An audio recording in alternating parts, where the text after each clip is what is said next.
Welcome back to Never Did It. I'm Jake Ziegler, and I'm here with Brad Garoon. On Never Did It, we look back at the last 100 years of movie history in an effort to fill in some of our own movie blind spots. Today, we're covering the year 2011. We got a couple of really interesting movies to talk about. Brad, do you want to start with the one that you suggested for me? Yeah, so I gave you the Sunset Limited. This was an HBO production produced exclusively for the home box office network. It's not TV, it's HBO. I saw this when it came out. This was directed by Tommy Lee Jones and stars Tommy Lee Jones and Samuel L. Jackson and no one else. It's an adaptation of a Cormac McCarthy play, although I call it an adaptation only in that it was filmed, but it pretty much is a play on film, and I think it's the best one. I just think it is the best one, except for maybe like 12 Angry Men. But as far as a two-hander, I can't think of one I like more. So yeah, like I said, I saw this 13 years ago and was really taken by it. I was really deep in my Cormac McCarthy love fest back then. It wasn't too long after No Country for Old Men came out. I had really enjoyed reading The Road, not so much watching that movie. And I loved what Tommy Lee Jones did with this play that Cormac McCarthy wrote. And I think those two were buds. McCarthy has since passed away. And I wanted you to see it. Not a lot of people have, unless they caught it when it was on HBO, although it's still on Max. It's about a guy a professor, probably, we don't really know much about him, who tries to jump in front of the subway train in New York City, and he's saved by a janitor, played by Samuel L. Jackson, who's religious, who brings him back to his apartment to try to understand why he tried to kill himself and convince him not to do it again.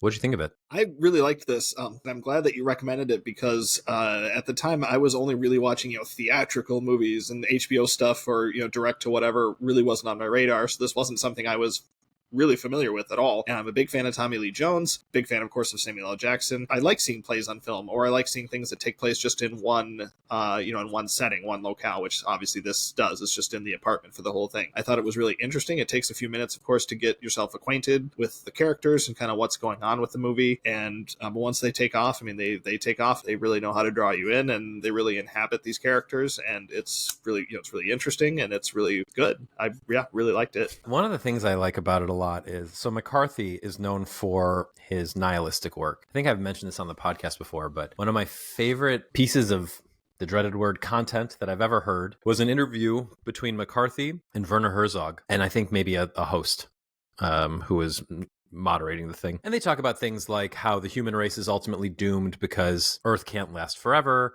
and the prospect of traveling through space at anything slower than the speed of light will lead to madness and incest and things like that. So intergenerational space travel is off the table as far as they're concerned. And it was just like a real bummer of a listen, but just hearing them talk about it was interesting.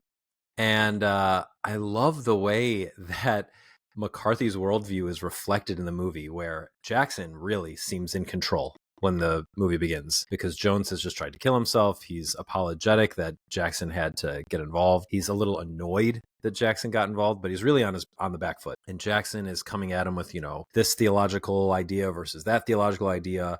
He's surprisingly, given his profession and the fact that he's an ex-con, very smart and very able to maneuver things that Jones sends his way, until near the end, when you can sense just a little bit of his faith wavering. And not just that his faith is wavering, but that you sense that his reasoning for arguing for Jones' salvation is less about what happens to Jones and more about Jackson's ability to think that God is good. And then in the last 10 minutes of the movie, Jones jumps all over that and just destroys him. And he's not trying to destroy him.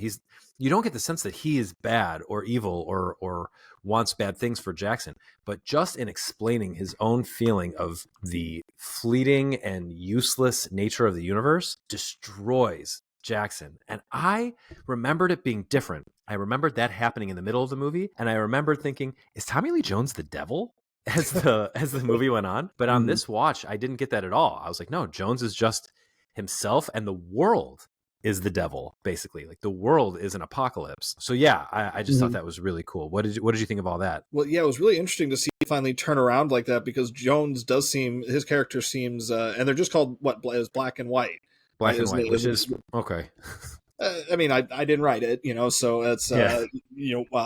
White. We'll say he seems, he's on the defensive for so much of the movie. There's so many times where he's saying, I don't know how to answer that. Like, I don't have an answer to that, or I need time to think of an answer to that. There's so many things that Black is asking him, about things. Even right at the beginning, he's like, have you ever read the Bible? And he's like, well, I've read parts of it, or I know this story, or I know that story. But he doesn't exactly have the answers that he's looking for. So it takes a while where he's like really on the defensive for so much of the movie, and then he really like turns that around in those, like you said, in those last 10 minutes, and it's kind of remarkable the way it just kind of subverts the first. I mean, it's only like a 90-minute movie. It's really short. It kind of subverts most of what you'd seen. Then it just kind of turns the whole thing around, and it just leaves kind of a whole different feeling than the first part of the movie had. It's really, I mean, Tommy Lee Jones, I think we kind of forget how talented he is sometimes. I think it's been a while since we've seen him in something where he can really show off. But I feel like he was kind of laying in the grass, for a lot of the movie, and then really kind of pounced out in those last 10 minutes and kind of ran away with it there. We're going to do a little mini Tommy Lee Jones mini baby review down the road where we talk about the 4 movies he directed, this being one of them. He gives himself those opportunities when he directs the movies. Yeah. Yes, he does. I just watched The Homesman this morning, and he's incredible in it, in a very totally different than this performance. And then 2 nights ago, I watched the movie Good Old Boys, which was his first directorial effort. It was a made-for-TV movie that aired on TNT, and he basically made himself a clown, and it's the most like pure stupid fun I've ever seen him have in a movie. In Batman Forever, he basically wanted to do what Jim Carrey was doing, so he matched Jim Carrey's energy the whole movie. And in Good Old Boys, which came out I think the same year as Batman Forever, he's kind of doing a similar thing where he's like a yeehaw, spit in my hat kind of character. But he always gives himself really good material, and he does so here. And Jackson, this is one of the best performances I've ever seen from him too. And this is a career that is super prolific and has no shortage of great performances, but he is on fire here. Really nuanced, really like kind of full of himself, sure of his faith, sure of God, sure of what he learned while he was in jail, and then completely falling apart by the end. My favorite bit was when, I forget what the word is, but Jones says a word. Jones, a professor, and he says a word, and Jackson's like, I don't know what that word means. And Jones tells him what the word means, and Jackson, without skipping a beat, just like reacts to it. He doesn't have to like think about it at all. Facetious, right? The second that Jones says what facetious means, Jackson's like right back in it. Literally, all he needed was an explanation of what that was, which shows you exactly who this guy is. He's super smart. He just doesn't have all the ammunition that Jones has. And he talks about that a lot. And you see it, just like you mentioned. Jones says in the beginning, or Jackson says in the beginning, have you read the Bible? Jones says, yes. Have you? Well, parts of it. What do you think about this? I have to think about it. And in the last 10 minutes of the movie, he's thought about it. And now he has all the answers he needs to be like, ba-boom, ba-boom, ba-boom. The scariest line in the movie. And I still think about this. And I've thought about this for the past 13 years when he says that Earth is a giant involuntary labor camp from which there is no escape but death. Made me want to throw up. That's scarier than any horror movie. That'll stick with you forever. And I couldn't think my way out of it because I'm not as smart as Cormac McCarthy, who wrote that line. Right. So, oh God, that messed me up. What do you say to that when you think about the prospects of what we're looking at in the next couple of decades? What our country's going to look like and what the planet's going to look like. I mean, what do you say to that right now? Well, actually, I have 2 things to say about that. One, it wasn't that long ago that this was made, so the problems of then are only exacerbated now. But 2, I saw a very fun Twitter thread that was newspaper clippings from the past 300 years, all of which said the next generation will be our doom. Like, we are done. Pack it in. Basically, the modern equivalent of we're cooked. And so we've always said that. We've always made it through. It might not be good. I mean, if you're around in 1890 and in the next 50 years, you saw what you saw. I mean, the world ended, basically. So the whole world went to war. Hopefully we will persevere, and hopefully this movie will continue to exist. I don't think this was nominated for any Emmys, and I find that very frustrating. Yeah, that's interesting. I'm normally the Oscar guy, too, but let's take a look and see. From the Guild of Music Supervisors Awards, it was the winner of Best Music Supervision for Television, Long Form, and Movie. And it shared it with 3 other things.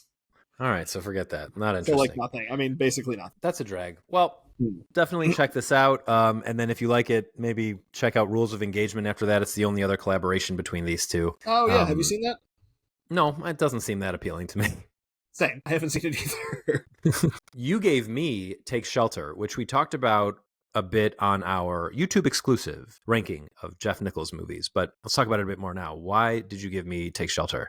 Because I love it. It's awesome, and I'm a big fan of Michael Shannon. I believe you're also a fan of Michael Shannon, maybe not quite as big as me. But yeah, but I think it's his best performance, and I think it's a really cool and interesting movie. I think it has some things in common with some of the other movies that we've talked about. I think you touched on it briefly in our YouTube exclusive, how there could be multiple ways to read this. I know we had kind of a similar discussion with Hereditary, like in different ways, like you could read this movie under that same category too. You know, like most of the movies, I just really hoped and thought that you would like it. Well, your wish is my pleasure to grant because I really liked it. Michael Shannon was terrific. I say terrific way too much in this. As the guy who edits this show, I know I say terrific too much, but he was wonderful. At no point was I sure whether or not he was having a schizophrenic episode or really having prophetic visions. And I really liked that what I found refreshing about this was he wasn't in denial. From the very beginning, he thought he was having schizophrenic episodes. So he did the work to go see his mom and to go see a counselor. And I like that the things that got in the way of him getting real answers were real life things. Like he didn't have enough money to go see the therapist at the beginning of the movie. And then even at the end of the movie, spoilers for the end of this movie. At the end of the movie, when he does finally decide to go see this therapist and gets the answers he needs and resigns himself to the fate, it turns out that might not have been the answer he was looking for after all. And then at the same time, it didn't block up the movie or slow it down because he still, at the same time, was doing the obsessive compulsive things to drive the plot forward and to put him in conflict with his family and his friends and his work. So the way that this was structured was so cool. This was only Jeff Nichols' second movie? Yep, this was his second movie, and for anybody who didn't listen to our YouTube exclusive, just briefly to touch on what this was about, Michael Shannon plays a guy. They live in Ohio, just kind of typical Midwest family. He and his wife and his daughter. He is experiencing what may or may not be schizophrenic episodes. He has these kind of apocalyptic visions and dreams, and they feel really, really real to him. Like one of them, their family dog, who is just a sweetheart of a dog who's never probably harmed a fly. The dog bites him in the dream, and it hurts his arm for the entire day. So then he becomes afraid of the dog, and it's things he loved that are attacking him and are in these dreams. So he gets really disturbed. And like you said, he kind of goes out and he doesn't. That's the nice thing. Like you say, he doesn't doubt the validity of these things. He wants to know. He wants to figure out what's happening to him. Really interesting to watch him try to process the information and try to process it without really involving his wife at all. That's the one thing he does is he keeps his wife in the dark at the beginning while he tries to work through this and work through it in ways that, like I said, don't make sense. It's a little bit Field of Dreams at first, but in a more in a darker tone where he's doing all these things where like his family and his friends are like, what is this guy doing? He's not building a baseball field, but he's building a storm shelter for this storm that he is certain is coming, and he's trying to warn everybody about. So it's interesting psychological drama type of movie, and like I said, there's a lot of great supporting performances in this as well. It's a cool movie. What I think is great also is that there's just so many cool movie tricks in it. So there's the ones we've mentioned already. There's also, so his daughter is deaf. This gives us two things.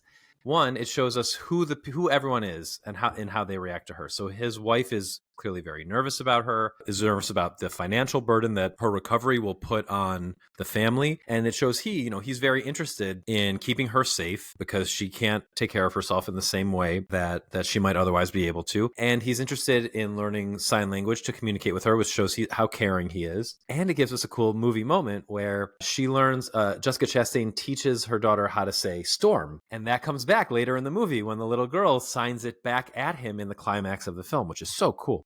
Mm-hmm. It's not just the dog that attacked him because of the storm. People basically turn to zombies in these dreams. All his friends attack him, and that leads to some of his problems. The main conflict for him is with work because he asks his friend to help him borrow equipment from work to build a shelter. That requires the friend to keep quiet, but then he's afraid of his friend attacking him because of one of his dreams. So he has his friend kicked off of his crew. His friend is very resentful of that and rats on him, and that gets him fired. So then they lose their health insurance so that the daughter won't be able to get an operation she needs, which causes stress with the wife. And then once there's stress with the wife, then the wife attacks him in a dream. Right. And then he's afraid of her. It's like there's these chain reactions throughout the movie that his actions all cause. And it makes you wonder, it feeds into that question of, is this real or is this just a manifestation of his anxieties about money, about his family, and about what he has stands to lose. It's great. We need to make a letterbox list about movies like this. This, Tar, Hereditary, Cure. I didn't see Longlegs. Could Longlegs be interpreted in multiple ways, or is it really just like this is spooky mumbo jumbo? I think I think Longlegs is about what it's about. Okay. Yeah, but we should make that list. Yeah, it's cool. I rated it 4 stars, but as often happens with this show, I kind of feel like it's a 4.5-star movie. My watching it on an airplane didn't do it justice, but now talking it out with you, I'm gonna bump it up. And then when it was over too, I watched it. My wife and I watched it, and then when it was over, some storm clouds rolled in right by our house, and it started to rain. Michael Shannon was right, man. The storm was coming. He's such a good actor, and there's of course that famous scene of him, at the community dinner where of course he has his big freak out and he yells and does all that, and of course that scene is great. But there's so many little scenes too where he is so good, and everything he does feels so natural. Like when, again, like you mentioned, the scenes where like he goes and talks to his mom, or he has those scenes with the therapist, or I should say the counselor, and it's the free counselor at the free clinic. Like I said, he can't afford going to the other one. One of my favorite scenes, he doesn't even say anything. It's when his old counselor, gets moved to somewhere else, so he's going to be taking on a new counselor, and that counselor, like opens up the file and he's like, "So your mom's schizophrenic, let's talk about that." And I was like, very back to the beginning, and he just kind of sighs and gets up and walks away. It's like he just doesn't have the energy to do it anymore, and it's just he doesn't have the time or the time too. He's losing it. He's so good in these little moments. And of course, he's great in these big moments too. There's legendary Michael Shannon freakouts, and I love those too. He's great at those, but he's so great in those little tiny moments too. And I think this movie has a lot of those, and that's why it's my favorite performance of his. I actually don't like the community center scene. I felt like it was too much, and he had not been doing any of that the rest of the film. Mm-hmm. So that didn't sit with me so well. But I'm really glad you brought up the bit with the new therapist, because it gets at the ticking clock nature too. He doesn't have a vision of when this storm is going to happen. He has no idea. But there's other ticking clocks. Like, he gets fired from his job, he loses his insurance, but his boss says he can have X amount of time left with the insurance. So they have to get like this 2 weeks, I think. Yeah, 2 weeks. So he either has to get the surgery now, and we know the surgery has been scheduled for beyond those 2 weeks. Yeah. And then his wife's like, okay, maybe we can get an extension. It creates all these extra tensions. Also, what a jerk for her to take a fellowship and not tell him that she was going to leave. Totally awful. Maybe it's meant to be an indictment of the American medical system, but either way, there's that at play too. Whereas like we're for people who are going through what he's going through, and he's really not getting at all the help that he needs, and is not. Yeah. If you don't have the money to, then basically you're not quite on your own, but not far from it. Pretty much. The only reason they get the stuff for the daughter, the procedures for the daughter that they need, is because she happened to find the right woman to make the right phone call after sitting on hold for days on end. So it's much more about who you know than what you know, which is a real problem. Wonderful movie. Number 2 Jeff Nichols movie of the year for me, and or of his career, and I'd probably leave it there, but maybe more. Oh, my cat just flew into the air. But terrific nonetheless. Yeah, and number 1 for me. Yeah, I hadn't seen it in a while before rewatching it for this, and it holds up for me. It's definitely my number 1. I rooted hard for Michael Shannon to get an Oscar nomination for this, and it was on the table. I wouldn't say it was not like a long shot. It was discussed as a possibility, but it just didn't come to pass. Nichols movies you mentioned on our YouTube exclusive ranking of Jeff Nichols, he didn't get nominated until Loving later. Yeah. That would still be the only movie of his that's gotten any has gotten any nominations, because the only movie he's made since Loving has not had its day at the Oscars yet. It's anything, which I don't really see the Bike Riders doing anything this year. No, almost. We'll see what happens, but yeah, probably not. Maybe if a bunch of stuff that's coming out in the fall like disappoints, maybe they could like campaign Tom Hardy or Jodie Comer. Or Jodie Comer, maybe, but at this point, I wouldn't consider it likely. Yeah, for sure. All right, let's talk about our favorite movies of the year. My list is going to be weird because it features movies that are going to show up elsewhere on the podcast down the line. Oh, interesting. Because of release date stuff. Are you ready? I am very ready. Okay, my number 10 is Bridesmaids. The Paul Feig, Kristen Wiig vehicle about always a bridesmaid, never a bride, or I guess probably formerly a bride, baker who takes too many Xanax and makes people get diarrhea in the street. This movie's hilarious. It's so funny. I love it so much. Kristen Wiig's great in it. Maya Rudolph's amazing. Rose Byrne is really funny as the like sort of bad guy. Chris O'Dowd, and then really funny like small roles from John Hamm, Melissa McCarthy, Ellie Kemper, and Wendy McLennan Covey. Yeah, I love that movie. Do you like Bridesmaids? I like Bridesmaids. Yeah, it's not in my top of the year, but yeah, I think it's really funny.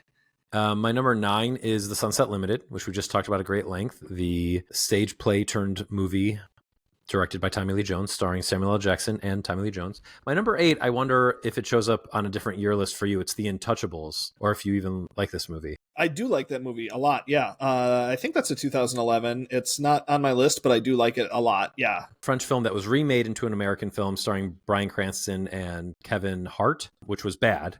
But the original, it's kind of a man on the train situation. But the original was directed by Eric Toledano and Olivier Nakache and stars Francois Cluzet and Omar Sy. Omar Sy, who is amazing in Lupin, the heist show on Netflix. Highly recommend, about a guy with disabilities and his caretaker. I'm going to push back on that because I have seen the American remake. It's not good, but it's not Man on the Train bad. I mean, it's nothing more is like... Man on the Train bad, okay? I mean, that's like uniquely evil, that movie. Yeah.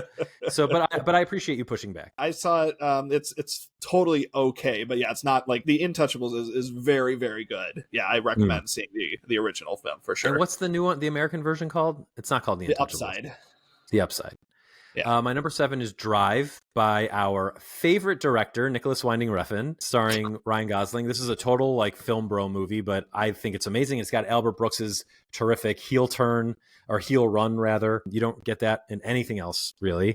And it's so great. I love this movie so much. Not for you. Not for me. You're not a Refn guy. My number 6 is Rango, Gore Verbinski's animated epic starring Jake's favorite actor, Johnny Depp, as the titular Rango, an iguana who saves the day. This is just an animated Western, and it's so good. The animation's incredible, especially this movie's 13 years old, and the animation totally holds up. Story's amazing. Great voice performances from Ned Beatty and Bill Nighy. Oh, God, Bill Nighy, he is like legitimately terrifying. Isla Fisher is pretty funny as the romantic lead. The movie's great. It's like one of the... I don't want to say it's unsung because people tend to really like it. Roger Deakins was the cinematographer on this movie. I believe that. It did win the Oscar for Best Animated Film, which certainly deserved. Yeah, and I, like you said, I don't like Johnny Depp, but I think that movie's terrific. And yeah, Rango is really, really good. It rules. My number 5 is a movie that Jake has never seen, and I know this because I assigned it for him for the 2010 edition of Never Did It. Or no, sorry, the 2012 edition of Never Did It, which we haven't gotten to yet. But it's Jiro Dreams of Sushi. And it wouldn't have shown up on his list anyway because it's a documentary about Tsukubayashi Jiro. Actually, that's the name of the restaurant. Jiro Ono is the name of the guy. And his, lifetime of making some of the best sushi ever put to plate. Can't wait to talk about it more in depth on the show. My number 4 is Midnight in Paris, my second or third favorite Woody Allen movie, starring Owen Wilson, about a guy who has a dreamy fantasy time in Paris with a bunch of famous dead literary figures. It's awesome. My number 3 is Tinker Tailor Soldier Spy, directed by Thomas Alfredson, starring Gary Oldman and a bunch of people who went on to be humongous. Like Tom Hardy's in this. Mark Strong is great in it. Benedict Cumberbatch. It's like a before he became famous film, and Colin Firth. Anyway, it's like a really dry, this is how spies in England and Russia must have been back then because they're fat and ugly and boring and dealing with like really sensitive stuff. It's a total throwback to 70s thrillers, but there's not a lot of action in it. There's stuff blowing up. Anyway, love Tinker Tailor Soldier Spy. My number 2 is Kung Fu Panda 2. And in the wake of Kung Fu, well, that is what I call it. Kung Fu Panda 4 being not so good. I'm really happy to look back on Kung Fu Panda 2 with its Gary Oldman performance. It was a great Gary Oldman here as the villain, and Jack Black before he had to apologize for something stupid, just putting in a great performance. It's just so much fun. The Kung Fu Panda, we had this discussion a few weeks ago about what can you call a trilogy, and I would say Kung Fu Panda 1, 2, and 3 are a trilogy, and we can pretend Kung Fu Panda 4 is just something else. Honestly, a lot of the core cast is gone for the fourth one, so right, a lot of the Furious 5 is they're out. I just think they couldn't afford all those guys, and we're like, let's just get Awkwafina. Yeah. And then my number 1 is a very unique Studio Ghibli movie called From Up on Poppy Hill. It was directed by Goro Miyazaki, who is very maligned. He has made 4 feature films, and 3 of them range from not so good to really, really bad. And then From Up on Poppy Hill is just I don't know if it's a fluke or what happened here, but it's amazing. It's proof that he's not a total loser, and his dad should recognize him for some amount of talent, even though he seems to refuse to. But I absolutely love From Up on Poppy Hill, and I think people, if you have Max, give this a watch because it's just a really unique movie in the Ghibli canon. Nice. All right, we have quite a bit of different things in here. Again, I think there's some release date stuff at play here, but just quite a bit of different things. The only thing I think from your list that I have in my top 20 that is not on my top 10 is I have Midnight in Paris is on my list at number 14, which I also is just a fun movie. Just what a treat. But as we get out into my top 10, we start off at number 10 with Harry Potter and the Deathly Hallows Part 2. I think it's a very satisfying ending to that series. And probably after Prisoner of Azkaban, I think it's probably the best Harry Potter movie that there is. Yeah, I totally agree with that. Everything you just said. It's the second best Harry Potter movie for sure. It's my number 12. Oh, cool. Right on. My number 9 is the Muppet. It's just the Muppets. Not just going to say the Muppet movie, but nope, just the Muppets. Jason Segel and Amy Adams. I love both of them in just about anything that they do. I love Muppets. It's, again, just a really, really fun movie. I think the Manor Muppet song is just a delight. It pops into my head every so often. I really love this movie, and it's makes me laugh every time. It's my number 18. Nice. Number 8 is a movie I feel like a lot of people have not seen. Of course, now that I say it, but at least I have it ranked at 5 stars, and it looks like there's only 403 people total who have it ranked at 5 stars on Letterboxd. And it's a movie starring Paul Giamatti. It's called Win-Win, about a high school wrestling coach who becomes a legal guardian to an elderly man, and he also is trying to coach this kid into being a good wrestler, but the kid is very troubled. It's just a great Paul Giamatti performance. You're nodding along. Have you seen this movie? Do you know this movie? I saw it on an airplane, and I liked it quite a bit. It's not in my top 20, but I think it's a good movie. Yeah, and I'm a big Paul Giamatti fan. Also directed by Tom McCarthy, who would go on to direct Spotlight, amongst other things. I'm a big fan of his. So Win-Win, kind of an unheralded movie, but I really, really like it. Number 7, I can feel your judgment already coming through because I know you don't like this movie, but my number 7 is Scorsese's Hugo. Took me a couple times for me to get into this. I didn't really love it the first time I saw it, but then I've seen it a couple more times since, and I actually really do like it now. I like Ben Kingsley a lot in it. I like Michael Stuhlbarg a lot in it. I just kind of like the old-timey moviness of it, and I get into that. That's fine. I have Drive, you have Hugo. We each have our things. Yeah. My number 6, as we've spoken about at some length already, is Jeff Nichols' Take Shelter. Just a great movie, great Michael Shannon performance. Number 5 would be... Hold on, let me just react. I put that at number 17 on my list. It did make my list. In fact, it was number 16, but then I watched Richard Linklater's Bernie, and I just loved it, so that's my number 16. Yeah, I like Bernie a lot too. I haven't seen it probably since it came out, but I remember liking that a lot too. My number 5 would be the first movie from the first Denis Villeneuve movie I ever saw. It's called Incendie. It's about a mom who sends her kids on a journey just basically to find out to find their roots. It's really an interesting movie, and it's a lot different from all this. Like, if you know Villeneuve from what he's done, like from his American films and what he's done lately, this movie I think would surprise you. And at the time I didn't, I saw it, I was like, I didn't know who Denis Villeneuve was, but it was a best foreign film contender, and I had seen it at the film festival, Traverse City Film Festival that year, and it's just a powerhouse movie. Really, really very good. This must be a release date issue. Because I also love Incendie, one of the more disturbing movies you'll ever see. I think it actually has a lot in common with Prisoners. Not all of his American movies are, so different from that. But watch any of his Canadian movies; they're all pretty off the wall. That's true. Yeah, and this is definitely released it because it did Toronto in 2010, and then Sundance in 2011, and then came out in theaters in the spring of 2011. Number 4 is the film that did win the foreign language film Oscar, but the following year is the film from Iran by Oscar Farhadi. It's called A Separation. Just an amazing movie about a couple. They're trying to decide if they want to move to another country or stay in Iran because they have one of their parents has Alzheimer's disease, so they're trying to decide if they want to move to take better care of their parent or if they need to stay in Iran, their home country, their child. And it's just a really trying to agonize over that decision. Just a really beautiful movie. My number 4. My number 3 movie of the year is Moneyball, starring Brad Pitt and Jonah Hill, who got the first of his 2 Oscar nominations. Isn't that fun that Jonah Hill has 2 Oscar nominations and so many actors don't have any? But I think Jonah Hill, a lot of fancy movies. And I think he's great in the movie too. I'm happy that he got an Oscar nomination for it because I think he's great in this, and I think Brad Pitt is great in it. Listen, also I'm a baseball fan, so I'm kind of predisposed to liking this movie, but I also just think it's a really interesting character study. I think Brad Pitt playing the Billy Bean character who has to really learn how to compete in a business that's dominated by billion-dollar franchises like the New York Yankees and the Boston Red Sox, whereas he's got a team that fields a payroll of about maybe 30 million going up against teams that are spending 300 million, and how are they going to compete with that? How are they going to get creative and do that? It's just, I think it's, of course it's a sports movie, it's a baseball movie, but I think there's value in it just as a character study as well. And really good Brad Pitt performance. Philip Seymour Hoffman, of course, is in it too, who is great in everything. And yeah, Jonah Hill great in it too. Just a great movie. And the small performance by Robin Wright Penn also. Or Robin Wright. I think she dropped the pen by this point. Number 2, movie we talked about a great deal on our Alexander Payne podcast is The Descendants, movie I love. Great George Clooney performance. A lot of stuff I really like about this movie. Obviously, that's my number 2. And then my number 1, another movie I can't remember if you've seen this or not, but I feel like you're not a big fan, but this is my number 1 of 2011 is Terrence Malick's Tree of Life. I have seen the first 10, 15, 20 minutes of this movie and quit, so I'll come back to it one day. Well, when you do, we'll talk about it. Okay. All right. Well, that'll do it for 2011. All you Chromeo fans can enjoy that. We'll be back next week with a year we haven't decided on yet. So deal with it.